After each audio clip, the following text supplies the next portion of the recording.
नमस्कार दोस्तों। इस साल की शुरुआत हुई है प्रोटेस्ट से। और ये इस बार प्रोटेस्ट किया है देश भर के ड्राइवर लोगों ने। यह एक 3 दिन की नेशन वाइड स्ट्राइक रहेगी against hit and run provisions.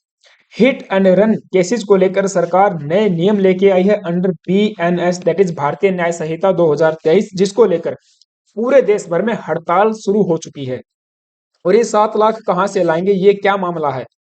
तो निष्पक्षता से मैं दोनों पक्षों की बात आपके सामने रखूंगा। सरकार का इस पे क्या कहना है, ट्रांसपोर्ट यूनियंस और ड्राइवर्स का इस पे क्या कहना है। यहाँ पे न्यूज आप देख पाओगे, transporters start nation wide strike against hit and run provisions under BNS. आपको याद होगा 20 दिसंबर को लोकसभा में 3 नए बिल्स पास किए गए थे जो रिप्लेस करेंगे ब्रिटिश इरा के क्रिमिनल कानून को।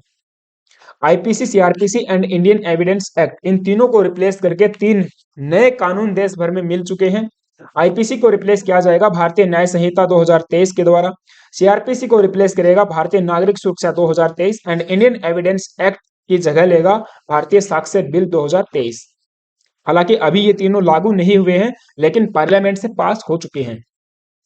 तो अभी जो रिसेंट प्रोटेस्ट हुए हैं वे भारतीय न्याय संहिता 2023 के एक प्रोविजन को लेकर हुए हैं, जिसको लेकर पूरे देश भर में ड्राइवर लोगों ने प्रोटेस्ट स्टार्ट कर दिया है against the increase in jail term in hit and run cases. Hit and run cases में पहले 2 साल की सजा हुआ करती थी आईपीसी के तहत, लेकिन अब नए कानून कहते हैं यदि कोई ड्राइवर सीरियस एक्सीडेंट करता है ड्यू टू नेग्लिजेंट ड्राइविंग और फिर मौके से भाग जाता है विदाउट इन्फॉर्मिंग द पुलिस और अथॉरिटीज, तो 10 साल की अधिक से अधिक सजा और 7 लाख का जुर्माना इम्पोज किया जा सकता है।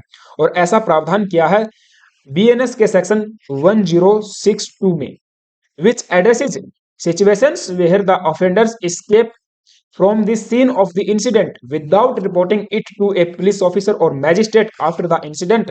In such cases, punishment is very severe with a maximum term of imprisonment of 10 years with a fine. तो ये नए कानून सरकार लेके आई है। और रिसेंट करंटली आप देखोगे तो मैंने बताया आईपीसी का सेक्शन 304A इसके बारे में बात करता था, जो कि फिलहाल के लिए अनसर्विसेबल हो चुका है। यहाँ पे केवल 2 साल की सजा का प्रावधान था। तो नए नियमों के खिलाफ पूरे देश भर में प्रोटेस्ट हुए हैं। अब इस पे सरकार का क्या कहना है और ड्राइवर लोगों का इस पे क्या कहना है, तो उसके बारे में बात करते हैं। वेल, लेकिन उससे पहले आप सभी से छोटी सी रिक्वेस्ट है यार, अगर तो आप चैनल पे नए आए हो प्लीज यार एक सब्सक्राइब करके ही जाना और बेल आइकन प्रेस कर देना। नाउ सरकार ने कहा कि दिल्ली रोड क्रैश रिपोर्ट 2021 को आप देखिए। इसके आंकड़ों को देखने पे पता चलता है कि टोटल 4273 इंजरी हुई 2021 में, रोड एक्सीडेंट हुए, जिनमें से 1239 लोगों की डेथ हुई। और इन 1239 में भी 555 ऐसी डेथ हैं जहां पे registration number of the vehicle involved in the crime were unknown, जो कि कहीं ना कहीं दर्शाता है हिट एंड रन केसेस को। तो देश भर में हिट एंड रन केसेस लगातार बढ़ते जा रहे हैं और सुप्रीम कोर्ट ने भी बहुत सारे केसों में ऑब्जर्व किया है कि पूरे देश में इनएडिक्वेसी है ऑफ कानून of laws in view of increased vehicular accidents, जिसकी वजह से व्हीकुलर जो एक्सीडेंट्स है वो दिन प्रतिदिन बढ़ते जा रहे हैं। सो इसी इश्यू को एड्रेस करने के लिए नए प्रोविजंस सरकार लेके आई है under clause 106 sub section 2 which was long overruled, जो कि लंबे समय से लंबित थी। तो section 106 subsection 2 has been introduced to cover the hit and run accidents and to ensure reporting of accident immediately. अब इससे होगा क्या, अगर एक्सीडेंट को इमीडिएटली रिपोर्ट कर दिया जाता है तो इससे होगा क्या? सरकार ने कहा कि देखिए इससे ये होगा ये कि जो विक्टिम है उसके जो क्रिटिकल आवर होते हैं, जिसको कि गोल्डन आवर कहा गया है। अब मान के चले जब एक्सीडेंट होता है तो उसके कुछ घंटों के लिए, मतलब मीन्स एक्सीडेंट से कुछ घंटों के बाद के समय तक वो क्रिटिकल आवर होते हैं। यदि उसको समय पर हॉस्पिटलाइज्ड कर दिया जाए तो हो सकता है उसकी जान बच जाए, राइट। तो उसको बोला जाता है गोल्डन आवर। और ये एक ऐसी टर्म है जो मोटर व्हीकल एक्ट 1988 में 2019 में इंट्रोड्यूस की गई थी। तो सरकार ने कहा कि यदि टाइमली रिपोर्टिंग हो जाती है, चाहे फिर वो पुलिस को कर दी जाए, मैजिस्ट्रेट को या फिर किसी दूसरी अथॉरिटी को, तो हो सकता है विक्टिम की जान यहाँ पे बचाई जाए और हिट एंड रन केसेस के जो मामले बढ़ते जा रहे हैं उनको रोका जा सकता है। सरकार का बेसिकली ये भी कहना है कि देखिए धारा 106(2) के तहत सजा केवल इस आधार पर नहीं दी जाती कि घटना के बाद ड्राइवर भीड़ द्वारा पीट पीट कर मार डालने की आशंका वाले लोगों के गुस्से से बचने के लिए घटनास्थल से भाग गया। अब ड्राइवर का यही कहना है कि देखिए, यदि हम लोग रिपोर्टिंग करेंगे, पुलिस के पास जाएंगे या फिर घटनास्थल पर रुकेंगे, तो जो मोब है, जो एक तरीके से आसपास की भीड़ है, वो गुस्से में आकर हमको मार भी सकती है, पीट पीट कर मार भी सकती है, और ऐसे कई इंसिडेंट्स देखने को भी मिले हैं। तो अपनी जान बचाने के लिए हम लोग एक्चुअली में होता क्या है कि एक्सीडेंट होने के बाद वहां से भाग जाते हैं। तो सरकार ने कहा कि तुम्हें इस आधार पर सजा नहीं मिलेगी कि तुम भाग गए और गुस्से वाली जो भीड़ थी उसके डर से तुम भाग गए। सजा जो है, offence is committed only if escape from the scene is coupled with non reporting by him to the police. अगर आपने रिपोर्टिंग नहीं की है पुलिस को, मैजिस्ट्रेट को, सुन आफ्टर द इंसिडेंट, तब ही आपका जो है कि क्राइम माना जाएगा, क्राइम आपके द्वारा किया गया है ऐसा कंसिडर किया जाएगा।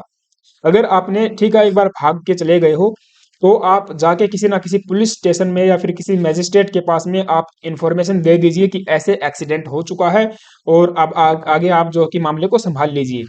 तो उस केस में सेक्शन 106 सब सेक्शन 2 आपके ऊपर लागू नहीं होगा, फिर उसको दूसरे तरीके से हैंडल किया जाएगा, ऐसा सरकार का कहना है। लेकिन ड्राइवर लोगों का यही कहना है कि देखिए, हम रुकेंगे, यदि रिपोर्टिंग करेंगे तो हो सकता है कि जनता, जो आसपास में जो गुस्साए लोग हैं, वो हमको मार सकते हैं। और कोई भी ड्राइवर, कोई भी व्यक्ति इंटेंशनली एक्सीडेंट नहीं करता है, इसमें कई सारे फैक्टर इन्वॉल्व होते हैं।